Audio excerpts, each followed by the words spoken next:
ko na. Pang Christmas talaga. Or pagtulog. Pagtulog na naman. Diba? Okay, pagtulog na naman. 5 pesos lang ah. Wow! Hi, my loves! Our video for today is ukay ulit. Wow! Yes, okay. Kasi last time, nag-video tayo ng 10 pesos. Saan naabot ang 10 pesos mo? Ngayon, ang ano natin naman is tig pa 5 pesos.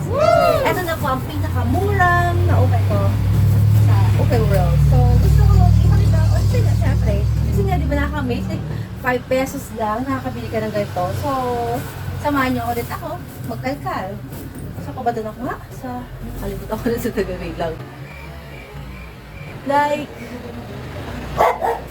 saan ba to? Alam ko na. sa Jolene's convenience store dyan sa harap ng Enyo, yung convenience store doon. Yung may gasoline station. Kasi yung main gate, harap lang niya. Pero ewan ko lang kung nag-open sila. Nandun pa yung mga iba. Wala na pala. Na-dispose na. Dinonate na nila. So, eto guys. Isa-isay na natin. Tada! Pang Christmas talaga. Ito sign na sign na sa akin lang parang ang saya kasi di ba pag Christmas parang positive energy, parang feeling ko may darating na blessings. Ito yung sign ko. Meron ba last time na may doon, Santa? Ay wala. So ito 5 pesos. Hindi pa yung susutin ko sa Christmas. 5 pesos lang. Wala, natuwa lang ako. Lalo na pagpunta sa mga cold places, pwede mo siya gamitin. Dahil kunyari, punta ka sa abroad. Wow! Pero may prediction na lalamig na dito sa Philippines. Kaya, mag-collect na tayo ng mga ating pang-winter. Really excited. Actually, marami na akong mga collection ng mga jackets. Ito isang 2 meters, puro jacket, jacket. So, ito yun. Ready na sa Christmas. Uy! Ewan ko bakit may goto. Basta parang siya wala, tuwa lang ako, long sleeve. Tapos ka lang. Gawin mo siyang dress. Or pagtulog na naman. May kasi ako sa mga luwag na pagtulog. Mas o kaya yung wala. And then next, ito. Ang ganda ng cloth ito, grabe. 5 pesos. Ano katakot? Ito, Goodwill. Yung mga hindi nila nabili. Yan. Diba? Okay, pagtulog na naman ako. Darating na talagang winter. And then, yan. Uy, ito lang pala. Akala ko marami pa. Malalaki kasi sila. Another long sleeve.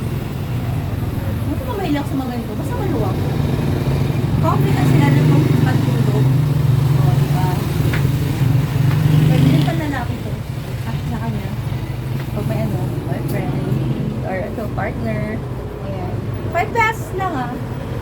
And then, itong last, ang aking favorite. Short, 5 pesos.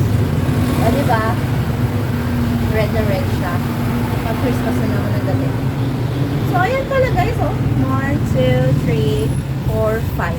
5 pieces lang sa 5 pesos. At least may na-finds. At least may nakita ka, diba? Ang hirap yung makachamba ng magandang worth 5 pesos. At saka 10 pesos. Kaya, masaya. At least, diba? Naka-fine ka. Wow! Diba? So, yun lang guys. Mabalik na naman ako ng hospital. Kasi doon ang lola ko. Nakapagaling. Kaya dapat, habang nabuboy ang lola, naalagaan, hindi binibigyan ng sakit sa ulo. So, ayan guys. Thanks for watching. See you again soon. Kung ano yung mga abangan nyo.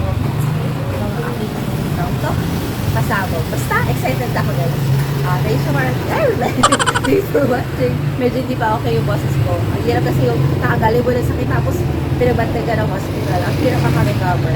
Pero at least, kasi isang araw na sobrang grabe na namamaga, hindi ka makasalita.